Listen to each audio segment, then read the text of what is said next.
Well, hello and welcome back to another We Wonder. This week, we're going to have a special guest. Mr. Dexter Chase is joining us, and we're going to talk about growing your network. So, Dexter, it's good to have you on. Thank you, Chris. Thank you. Glad to be here. Absolutely. So, you are coming to us live this morning from Apopka, Florida. Yes, sir. All right. Freezing cold, 62 degrees. Oh, that's crazy talk. Well, it's time to get the heavy jackets out in Florida when it hits 62. I know it. Yes. I know it. Well, I'm very glad to have you on. And again, thank you for joining us. This topic is very interesting to a lot of folks. When you talk about growing your network, there's many, many aspects to it. But I'd like to start off with a little bit about you and your history prior to and then joining We, kind of why We? Well, I spent many years in claims as an investigator, about 25 years. And I had just had enough doing that kind of work, but I loved insurance and moved over to State Farm, worked as a producer there for about 3 years. And once I realized that I needed to be self-employed again and running my own show, I knew captive was not for me. I didn't like the handcuffs. I didn't like the idea that there was only one option, take it or leave it. You had to sell based on that. I saw how much work was being turned away. I was turning away more than I was writing. So I thought, well, gosh, if I was able to write all the ones I had been turning away, I'd be nailing this. And looked into a couple of different models. I thought, my first thought was, okay, I'll go independent. The more I looked into it, I realized, well, I go independent in Florida and I'm going to have 20 life appointments. I'm going to have 5 auto appointments, and I'm going to have citizens for homeowners appointments. Mm-hmm. And that is a rough way to start. So I learned about the franchise models, happened to talk to one of the competitors who at first discussion wouldn't go any further into detail until they knew that I had at least $250,000 liquid, in which I responded that if I had that, I would not be looking into becoming a franchise owner. I would start some other businesses. So found the We Insure model. 2 friends I didn't even realize were looking into it and on their way in, and they loved it. They said it's everything that they had learned about it, and it was a dream come true. So I jumped in, loved what I heard, and here we are close to 6 years later. A dream come true. I love that. I love to hear that. So I'm sure in the last 6 years, you've seen a lot of change, a lot of growth, a lot of change, hopefully a lot of improvements over on the entire system. So a lot's been evolving in the markets and within We Insure. It's grown. It's the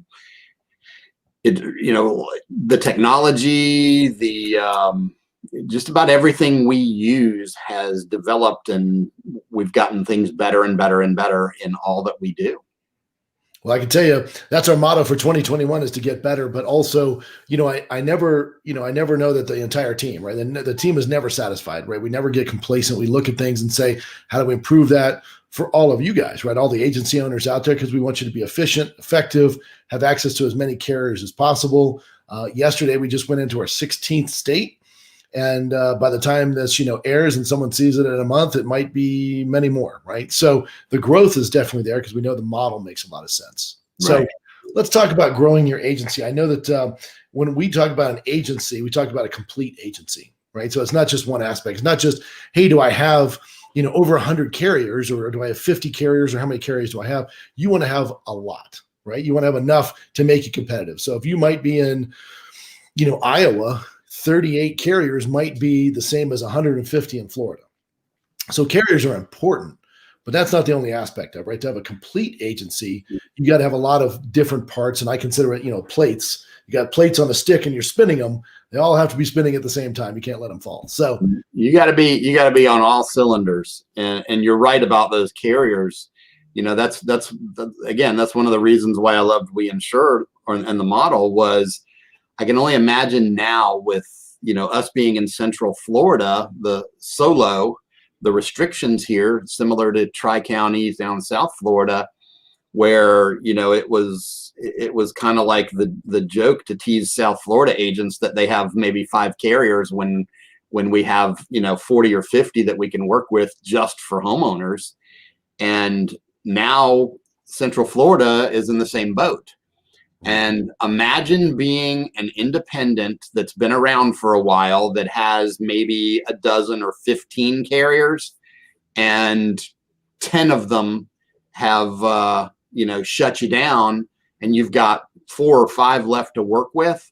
Now imagine having an issue on top of that, like aluminum wiring or polybutylene plumbing, and you're down to 0 or 1 option. And we still have options, even with all the restrictions we have. So it's a blessing to be able to provide somebody multiple options when they're shopping and not have to turn them away. It's amazing. Well, that part I can tell you, I've seen that, myself, right? Obviously, my own personal situation, I've seen, different carriers. We switch different carriers, price increases, or the appetite in a particular market goes away. Right. And one could argue that almost anywhere in Florida is in a flood zone. so you need to make sure you have the right coverages as you go through in Florida and any other coastal states that we're in, from Texas to, Delaware, right? It could be anything, but making sure you have the right coverage is key. But if you go to an agent, unlike yourself, right, that only has a few options, they're going to tell you this is the best that you can get. Right. And the reality is that's the best that they can get for you. And you may be paying too much or having terrible coverage. And now with We Insure, at least you're getting the best coverage that's on the market for you. Well, that's where it also comes into educating your clients too, because when they do come back to you and they have one option from somebody else and they say, well, this one's cheaper. Okay, well, did you look at the coverage? That's all they have. So now they're cutting coverage on you. That's why it's cheaper. I'm going to give you good coverage, but we're going to get that price down because we're shopping it competitively with all these different carriers. And, it really comes down to knowing your carriers, knowing your markets, and getting to know those carrier reps. Every time, I encourage everybody that's an agent or producer, get involved, meet with these carrier reps, network with them, get to know them. Because that's when you really learn the product. You learn the little shortcuts and secrets and the sweet spots. And I say every time a carrier has come over to visit with us in our office, we have these great discussions. We learn something every time, and I would say just about every time, the number of policies we write with that carrier increases. Mm-hmm. That's a good thing to keep your book diversified too. So you're not stuck in just constantly writing that one carrier because it's comfortable and easy and they're competitive. Tomorrow, they may not be competitive. There's carriers that I never wrote the first couple of years, and a couple of years later, that's all I'm writing. And I quit writing some other ones only because of either competition or, restrictions, guidelines, or maybe they're out of business. That's true. They may have pulled out of the particular market. Well, let's talk about that complete agency, and let's talk about like growing that network and how you put it all together. So let's talk about that. So you started with carrier relationships. We just touched on that. We had that in there, how important it is to have both the relationship with the carrier, but actually have access to as many carriers as we do, so you can help more and more people. You basically can help anybody, right? From the mobile home outside in the panhandle to $100 million home on the water, we pretty much have you covered no matter what. So that's true. That is the great news. So the carrier relationships and being able to make those calls and understand what they offer, also incredibly important. But how about number 2 on our list here? Number 2 was, let's talk about the kind of networking, community involvement, professional associations. As you get your name out there, tell me, what's most effective for you and how do you help or get around in your community? Well, you really have to look at what are you going to get out of it? If you join a chamber of commerce, don't expect your phone to ring off the hook because you gave them a check for $500. You're going to get out of it what you put into it. You got to go to meetings. You got to network with them. You got to talk to people. You got to get in front of people. You got to get your name known. Making those relationships, people are more likely to send you stuff when they know you, when they like you, they trust you. They're not going to get that over a Zoom call once a month. They're not going to get that over a listing on a website, on the chamber directory. If somebody looks you up, great. But if they look on the chamber, like my chamber here, they're going to see 6, 7, 8, 10, at least in this little town, other insurance agents. Well, what sets me apart? Well, if it's another member, what sets me apart is we met at one of the after hours or at a networking event. They got to know me and say, hey, well, out of those 10 people, I knew you, so I'm going to call you. And that trickles into all the other kind of networking. Lenders and realtors are great resources for a pipeline of referrals. And when you do a good job, when you educate them, but you've also got to understand where they're coming from. It really depends on the personality of that person, what they're looking at.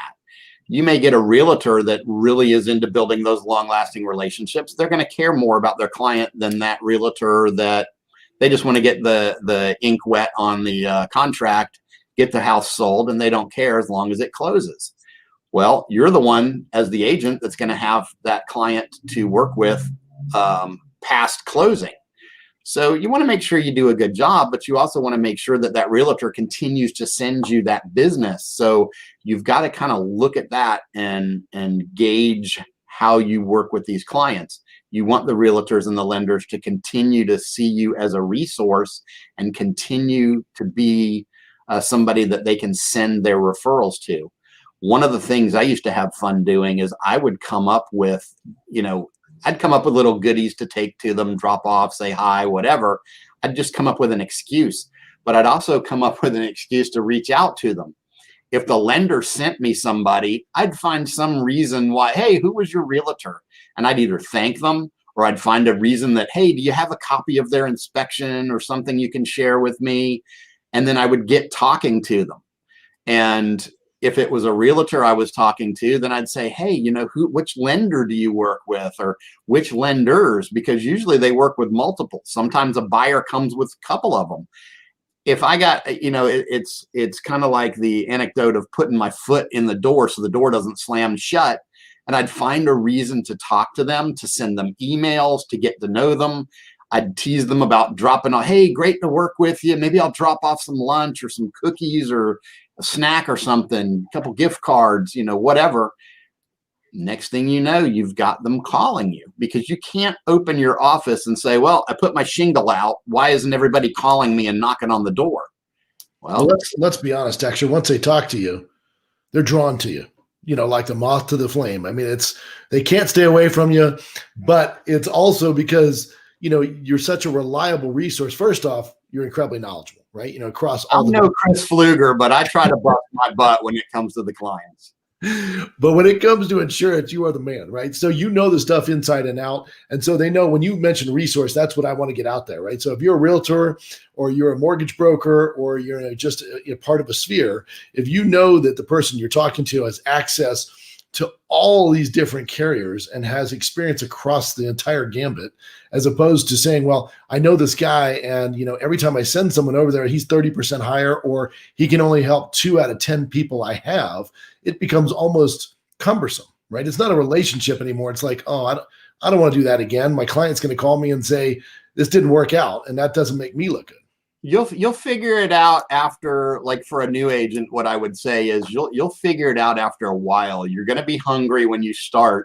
You're going to go for everything. You should be networking with everybody. You should be just trying everything that you can try.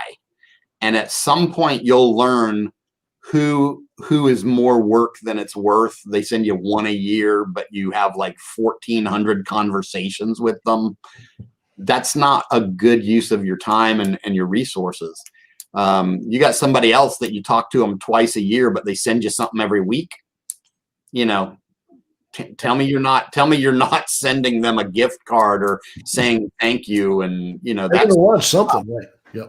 Yeah. So, grease the hand that feeds you. But, again, we got to be careful with marketing and state guidelines and all that kind of stuff. But, you don't have to actually pay them and give them something every single time. The people that ask me, how much are you going to give me for everyone I send you? I tell them absolutely nothing. Not everybody's like that. Some people want to do a gift program. Just be careful with it because there's guidelines. However, I tell people I'm going to make you look good. I'm going to make sure that your client is happy before and after the sale so that they're not coming back to you with issues down the road. They're my baby after that. So, you'll learn where to spend your time and efforts. And, I found that in conversations with a lot of our owners that, people we call referral sources, really just folks out there who are in need of that particular service for their clients, are more interested in finding the right professional that can help their clients most often than they are, looking for a handout or looking for a gift. So those people understand that their business and as a professional, you need to have all those resources. So if you're a realtor, you need to have an entire list of lenders, probably painters, anything you can think of that touches the transaction, including, you may have to have a surveyor, you might have to have this, but insurance is kind of an afterthought for a lot of these guys until they realize, holy cow, I need this for closing, or, oh man, it's way higher. The last guy I talked to, it's through the roof. I don't have any other options. Who do I talk to? And then they can talk to someone like you, right? So that saves the deal for them in some cases, but really I consider it being part of the closing team, right? We're here to work with you and your clients to make sure that it's seamless and they have the right coverage for them and their family. And then that goes on with you forever, right? Now, when you say it's my baby now, it really is true, right? You're their insurance agent for life because you have options upon options. It's auto, it's home, it's boat, it's commercial. It's whatever. Then you cross sell them. Then you ask them for referrals. You look at their family members, and it's like J&J will tell you. It's like they don't get off the phone without asking for a referral. Hey, thank you for your policy. Thank you for working with us. And now that we've helped you, is there anybody else that we can help? Those guys are a wealth of knowledge that I take away a little nugget from everybody that I talk to just to figure something out or to improve how I'm doing it. Doesn't always mean I get it right, but I figure out what's right for me and my agency and make it work. You got to put into it to get out of it. Not only these referral sources with the lenders and realtors, but I've had inspectors that I've built relationships that will still to this day send me referrals of, hey, this one's got polybutylene and 2 agents told them that they can't be written. So can you call them and help them? Because I know you can do it. Great. Guess what they know? They know who can do it. So they're going to be out there telling me. That's and then you've also got random people, you can build the pipelines with some of these referral sources, but you can also get these individual, you can low-hanging fruit, friends and family, and keep moving on. I used to walk around, still do, with cards in my pocket. And I'll give you an example. I was walking into Publix one day. Guy pulled up his motorcycle and he's parking it, and it was pretty decked out. So I handed him a card and I said, I first asked him, I said, hey, who do you insure it? It was a really nice bike. Started talking to him about bikes. I said, well, if I can ever help you, we got some great options, and you've got some really nice accessories on there. I'd hate to see you have laying it down or something and not find out that your accessories were covered. And anytime you can plant the seed of something that they got to think about their policy, I don't know if it's covered.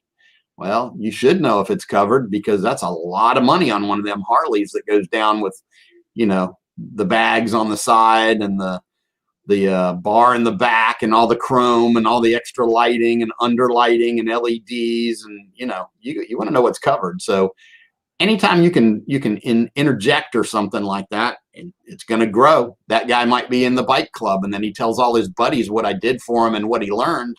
Now he sends all his buddies. That's another great way to network these referrals is, groups, church groups, business networking, even some certain ethnic groups tend to stay within. I know a lot of like Sal, one of my producers, You know, a lot of times the Hispanic community likes to stay with, because they're comfortable.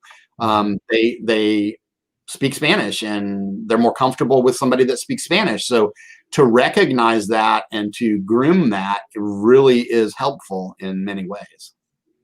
Well, you said a lot right there in that last, few sentences or that last statement. I came up with you. But one of the things I did notice, I want to take away, I want to, highlight the point was, you talk to someone in the parking lot about their motorcycle, right?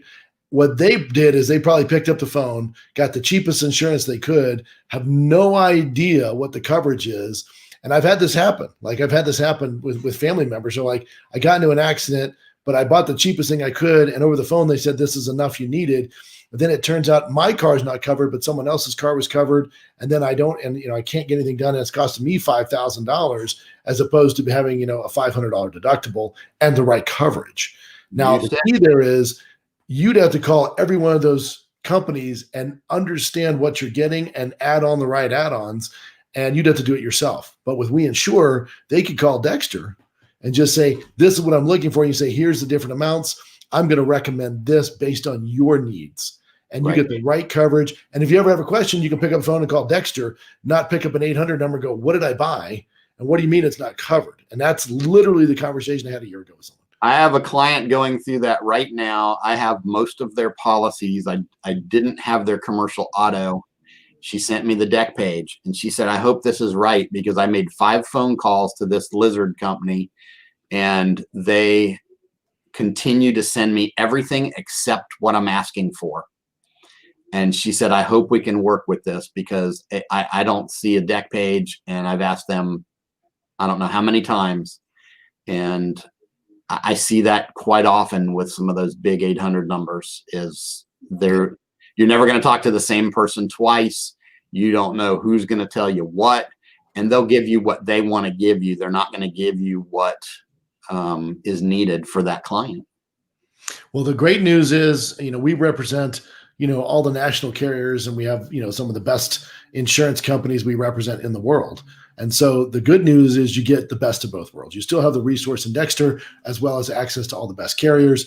And so you'll know when you get the right price, you actually get the right price and the right coverage. So that's my 2 cents. But the last thing on my list here, there's 2 more things about the well-rounded agency. And again, we talked about referral sources, and now we talked a little bit about marketing, right? So there's different ways to market. You can send out flyers to specific neighborhoods. You can do a lot of things, but the most prevalent these days is social media. And so I think that's important to talk about. That is true. That is true. Yeah, I've spoke on this before, and I'm very vocal about it because I believe in it. Social media can be done on a zero budget for the most part. It's a little bit of time. So I sat around as a new agent and said, well, I've written all my friends and family. What am I doing now? And I made sure that everything that was on the internet was up to date, that I was doing as many of the right things as I could do. A lot of people don't realize that you can do these things on your own. You sign up for the maps, you sign up for the location, the places pages like Google, even getting on, your Facebook page. You can do LinkedIn, Twitter, Instagram. You can do all that stuff. But you want to make sure that you're out there so that when people are talking about you, they're talking about the same place. The internet picks up on that. The internet knows when there's activity, and they pick up on those word tracks and they have keywords. So by posting, by making sure that all of your social media sites have the same name, address, I mean exactly same name, address, phone number, all that stuff. When people start talking about it, it helps your rankings, so that when someone is looking for insurance in Fort Walton Beach or Jacksonville or Miami or wherever, they're going to have a certain number of ads and then a certain number of free spots that show up in that search. They make money off the ads, but their reputation is on those free searches on who comes up. And so being more relevant means you come up higher. It means that if you do any ads in the future, your ad costs are less expensive. and you come up better.